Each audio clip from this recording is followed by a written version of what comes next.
Salam Bapak Ibu Asesor, perkenalkan nama saya Undi Gunawan, saya adalah pengajar di Universitas Pelita Harapan, Karawaci, Tangerang, Banten. Pada video ini, saya akan menyampaikan bagian dari kelas yang saya ampu di jurusan program studi arsitektur di tempat saya mengajar.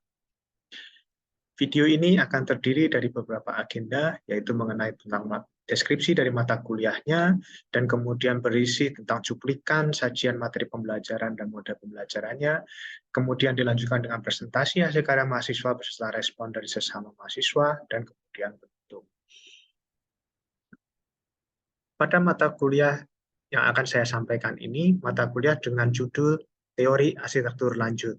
Mata kuliah ini merupakan mata kuliah dengan bobot 3 SKS, dilaksanakan pada semester genap bagi para mahasiswa arsitektur pada tahun ketiga.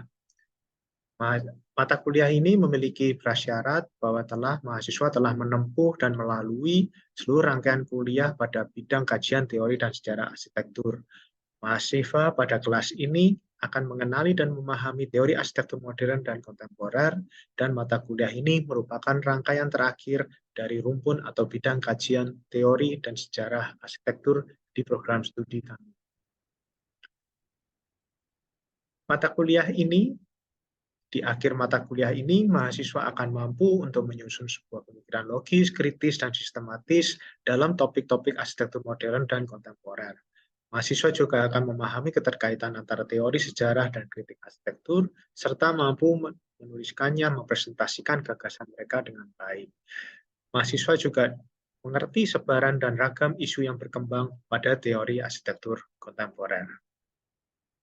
Mata kuliah ini disampaikan melalui berbagai sarana, baik secara luring maupun daring, dengan menggunakan LMS, Microsoft Teams, dan kami juga menggunakan online billboard seperti mural. Kita juga menggunakan metode flip learning melalui pre-study, study, dan post-study dengan bahan sudah didistribusikan kepada mahasiswa sebelumnya. Mata kuliah ini juga menggunakan tatap muka dan menyelenggarakan seri seminar, melakukan penugasan, diskusi, dan kemudian presentasi. Mata kuliah ini mengembangkan sebuah topik. Dan pada topik kali ini adalah mengembangkan sebuah topik besar yang juga diampu oleh program studi, yaitu tentang hybridwal. Sehingga mata kuliah ini menyambutnya dengan tema kelas Theoretical Hybrid. Mata kuliah ini kemudian membagi topik-topiknya dalam rangkaian seri-seri seminar. Dalam hal ini diberi tajuk Theoretical Hybrid, Human Hybrid, Cultural Hybrid, Digital Hybrid, Tectonic Hybrid, dan Material Hybrid. Mata kuliah ini kemudian melakukan proses evaluasi pembelajaran dalam 3 komponen, yaitu komponen angka tugas, komponen UTS, dan komponen UAS. Selama mengikuti mata kuliah ini, mahasiswa diharapkan mampu mengembangkan pemikiran yang kritis dan analitis terhadap teori dan perkembangan arsitektur kontemporer.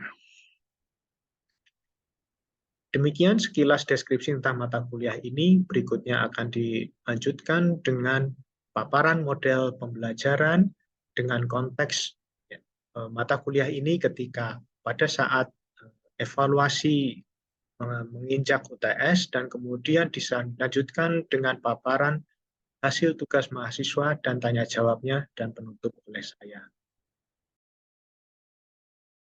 Selamat siang semua. Terima kasih sudah hadir di rangkaian seri seminar mata kuliah Teori Arsitektur Lanjut ya, di semester genap 2021 ya, sebagai semester bagian dari kegiatan di program studi arsitektur School of Design Universitas Pelita Harapan. Jadi ini merupakan bagian dari mata kuliah wajib bagi para mahasiswa arsitektur Universitas Pelita Harapan dengan tajuk kelas Teori Arsitektur Lanjut. Secara umum tajuk yang saya coba usung ya, karena ini kelas teori arsitektur lanjut, saya menggunakan kata theoretical hybrid. Ya, ini kurang lebih pancingan yang saya sampaikan ketika membahas tentang perjalanan teori arsitektur, ya, teori-teori mengenai arsitektur, ya, architectural theory, gitu. Bagaimana kemudian dalam rangkaian perjalanannya seolah-olah ya teori ini selalu bergerak dalam dua arah. Ketika teori-teori yang ada, dengan bacaan-bacaan ada, kita selalu mempertanyakan apa yang menjadi dasar, apa yang menjadi esensi bagi arsitektur, dan kemudian dengan kemampuan dan kekuatan teori juga, arsitektur berusaha menghadapi kekinian, ya, sambil juga terus teori juga bersifat proyektif terhadap masa depan. Jadi itu pancingan-pancingan yang dari awal saya coba sampaikan, saya coba beri. Kemudian sebagai human-humanity hybrid, Bu Atre telah menjelaskan secara dengan baik ya, dalam rangkaian sejarahnya bagaimana cara memandang manusia ini juga berubah-ubah dalam keilmuan ya, hingga bagaimana ini dampaknya ke arsitektur yang kita hadapi sekarang. Hal itu kemudian ditantang lagi oleh sajian 2 minggu lalu mengenai topik historical hybrid, ketika Pak Johannes Hadianto memberi judul yang sekaligus terjun ke tantangan tersebut, gitu ya, kajian sejarah teori kritik arsitektur di era sekarang, ya, jadinya seperti apa. Kemarin diskusi sudah berlanjut ketika ada 4 poin dari ya, paparan ya, Bapak Jo Hadianto itu, ketika manusia dengan berpindah berpikir dan berpindahnya material dan berpindahnya ide ya, ketika waktu semakin cepat gitu ya, dan kemudian bagaimana kemampuan teori untuk ini ya, berdasar sejarah ya, untuk mempertanyakan sifat-sifat objektif dan subjektifnya tersebut, hingga sampai ya semacam atau nih pemahaman umum ya, ketika sejarah itu ya seperti menulis ulang terus menerus dari segala masa lalu yang nggak pernah hilang. Kurang lebih itu singkat dari kesimpulan poin-poin utama yang telah kita pelajari di situ. Meskipun kelas masih berlanjut hingga dengan topik-topik selanjutnya gitu ya, mengenai teknologinya, tentang tektonikanya, tentang material ya, dan nanti harapannya di April 18 kita menghadirkan para sobat lagi untuk berdiskusi, dan juga mungkin beberapa dari mahasiswa terpilih juga akan presentasi gitu ya di April ini. Ya, para mahasiswa juga diberi kesempatan gitu ya untuk merespon topik ini dalam sebuah kegiatan exercises berpikir secara mandiri. Sedikit manajemen kelas ya, pelaksanaan ujian tengah semesternya sebenarnya sederhana ya. Ketika para mahasiswa diberi kesempatan untuk mempresentasikan apa yang menjadi olah pikir mandirinya tersebut ya. Jadi di dalam kelas ketika kita menggunakan platform Microsoft Teams ya, saya sudah menyediakan folder ya dengan deadline yang ya, masih cukup panjang gitu ya, sampai hingga 7 Februari karena minggu depan kita ada hari libur nasional ya. Ketika para mahasiswa diberi kesempatan untuk mengupload file presentasinya dan juga adalah file video presentasinya. Terus kemudian bahan itu diupload pada ini hingga 2 Maret gitu ya, jam 1 siang, dan kemudian saya akan koreksi dan periksa sebagai sebuah ujian tengah semester.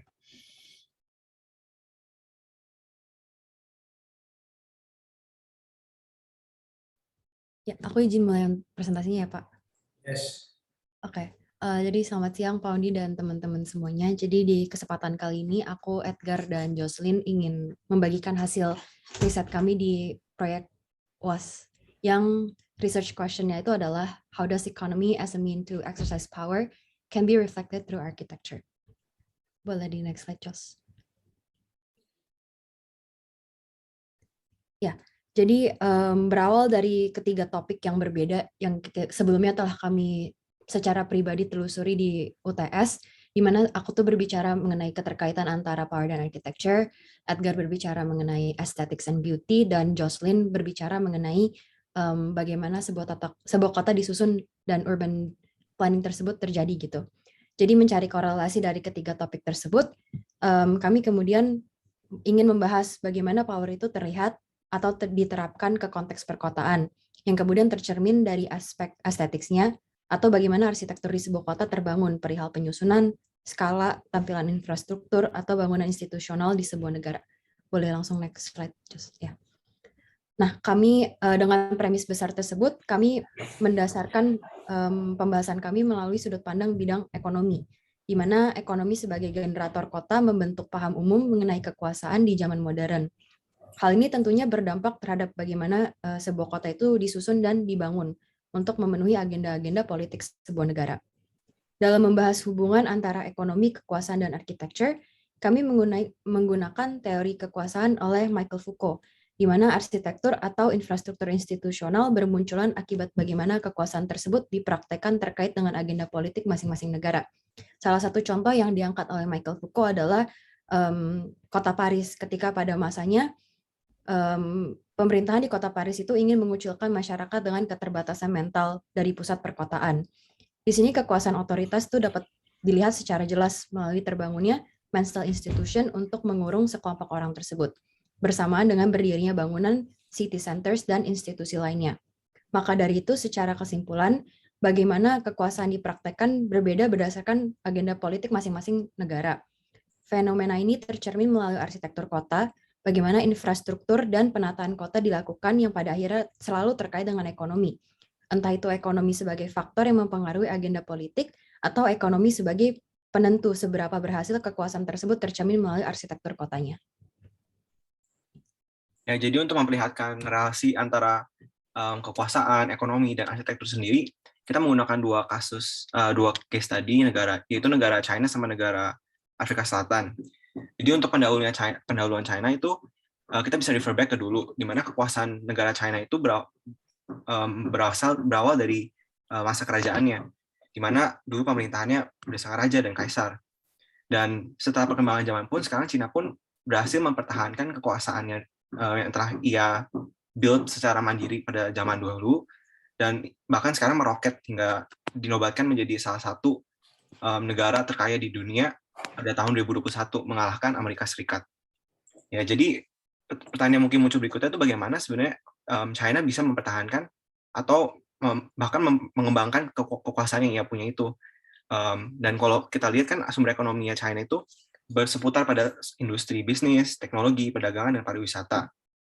Dan kalau yang kita kemarin ketemu dari industri yang mereka seputar dalam ekonomi itu, mereka pun berhasil untuk men-strategize hingga mereka bisa dinamakan juga the fastest sustained expansion by major economic in history. Jadi kalau kita lihat di gambar yang di kanan itu memperlihatkan bahwa economic growth-nya China itu berkembang pesat dibanding negara lainnya. Dan kini sekarang ia pun karena tadi sudah mengalahkan Amerika Serikat, dia pun telah bekerjasama dengan negara-negara besar lainnya. Nah, jadi dalam analisis berikutnya yang kita mau cari itu sebenarnya bagaimana China itu mempertahankan kekuatan tersebut, dan bagaimana kekuasaan tersebut direflek kepada arsitekturnya.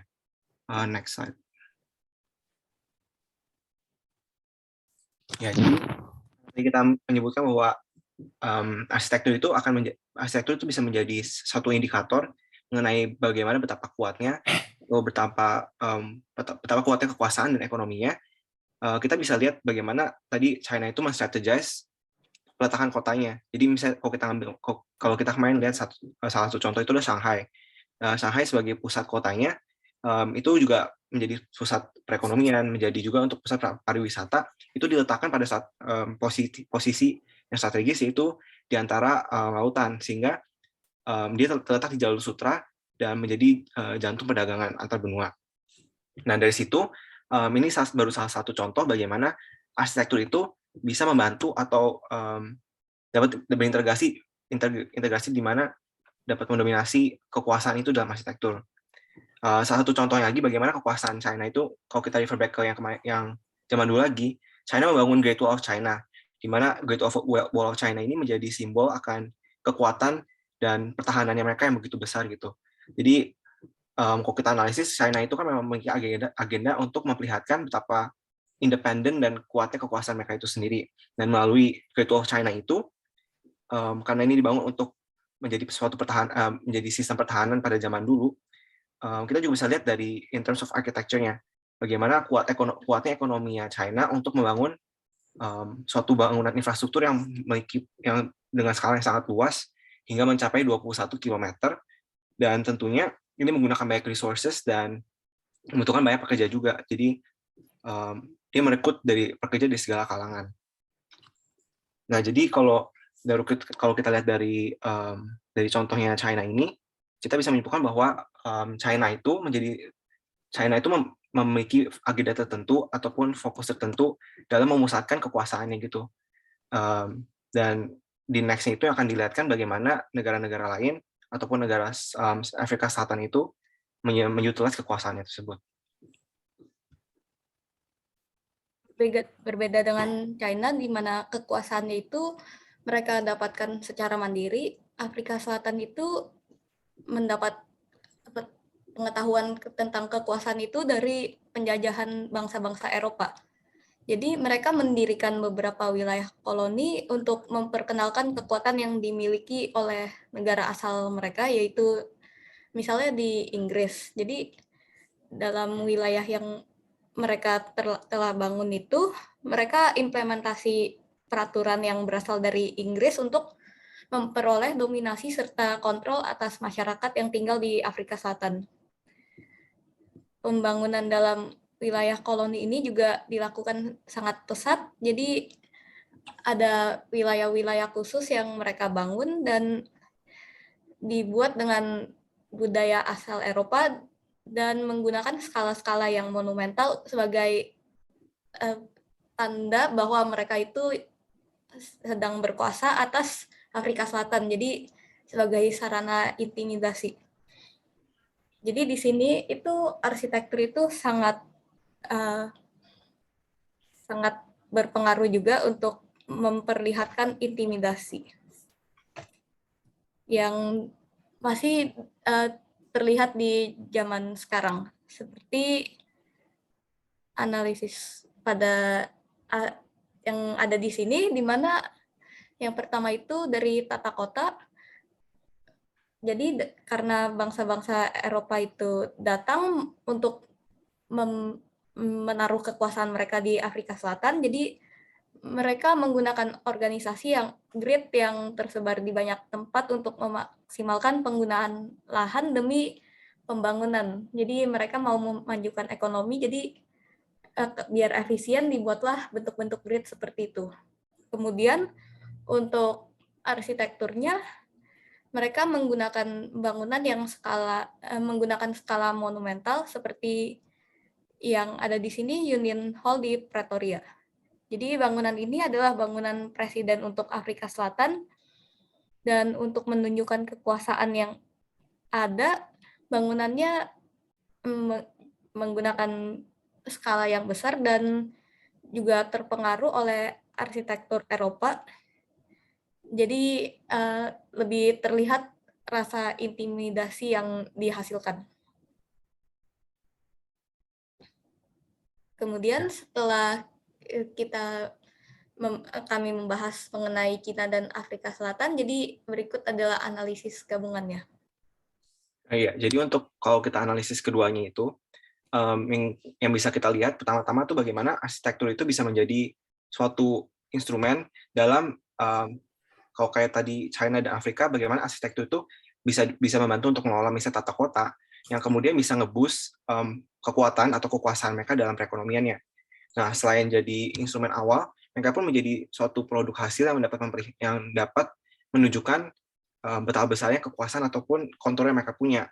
Jadi kalau tadi kita bandingkan Great Wall of China sama Union Hall, mereka masing-masing negara tuh memiliki agendanya tersendiri. Jadi dalam seperti yang tadi di teori disebutkan, dalam terbentuknya suatu kekuasaan, tentunya satu negara itu pasti memiliki agenda dan tujuan tertentu. Jadi kalau Great Wall of China itu menunjukkan bahwa betapa China itu mau menunjukkan kekuatan mereka dalam hal pertahanan. Jadi China kan mau memperlihatkan bagaimana mereka kuat dan independen.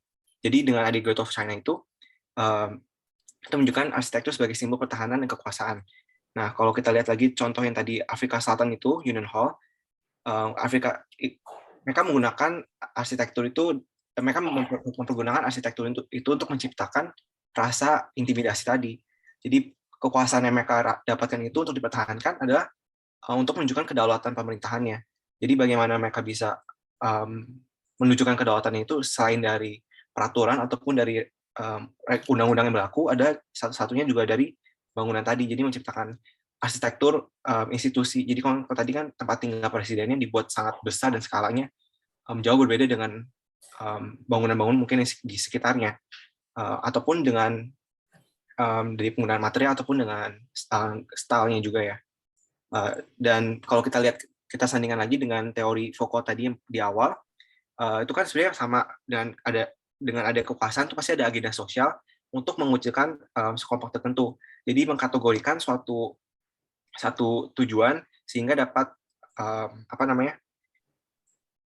dengan begitu tujuannya bisa tercapai. Jadi kok kayak tadi kan Prancis orang kayak health dikumpul menjadi jadi health institution.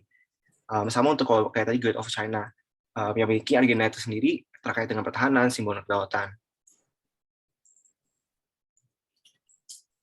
Oke, kesimpulan.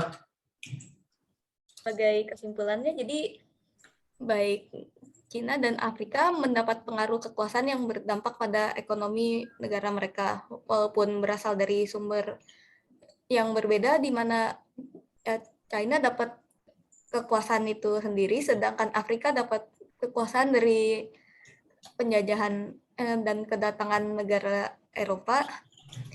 Jadi kita bisa melihat bahwa kekuasaan itu sangat berpengaruh di dalam berbagai bidang, termasuk arsitektur dan ekonomi.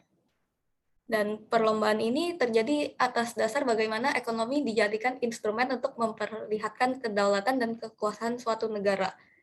Dan arsitektur itu sangat membantu menjalankan hal tersebut. Jadi, di mana negara yang terlihat memiliki kekuatan militer seperti China akan mengalokasikan dana besar dalam membangun arsitektur berupa bangunan institusional, layaknya Afrika Selatan maupun pembatas teritori seperti China. Dan ini adalah diagram kesimpulan kami, dan sekian, terima kasih.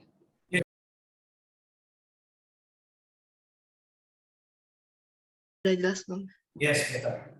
Jadi yang saya tangkap dari presentasi ini, bagaimana ekonomi itu ekonomi satu negara itu dapat digunakan untuk menghasilkan arsitektur yang diperlukan untuk negaranya itu. Jadi kayak yang mungkin kayak yang Great Wall of China kan untuk pertahanan, sama yang Afrika itu yang Union Hall untuk lebih kayak menunjukkan power.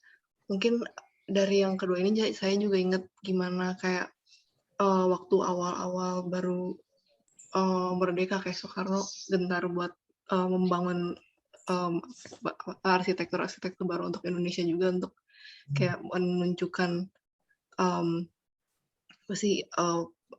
power yang Indonesia punya juga. Jadi mungkin related. Jadi ya menurut saya iya sih, ini saya setuju bagaimana